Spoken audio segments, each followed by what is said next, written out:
परतवाडा लैंगिक शोषण प्रकरणी जप्त करण्यात आलेल्या 5 पैकी 3 मोबाईलमधील डेटा रिकव्हर करण्यात पोलिसांना यश आलं आहे।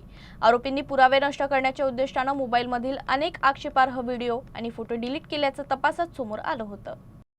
परतवाडा येथील या प्रकरणात पोलिसांनी आरोपींकडून 5 मोबाईल जप्त केले होते। त्यापैकी 3 मोबाईलचा डेटा यशस्वीरित्या रिकव्हर करण्यात आलाय। विशेष म्हणजे आरोपींनी पुरावे नष्ट करण्याच्या उद्देशाने मोबाईलमधील अनेक आक्षेपार्ह व्हिडिओ आणि फोटो डिलीट केले होते।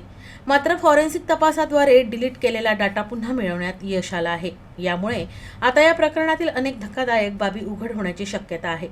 दरम्यान या प्रकरणाचा तपास अधिक सखोल करण्यासाठी पोलिसांकडून आता आरोपींच्या आर्थिक व्यवहारांची चौकशी केली जाणार आहे। याशिवाय यामागे आणखी मोठं रॅकेट किंवा ब्लॅकमेलिंगचं जाळं तर नाही याचाही तपास सुरू आहे।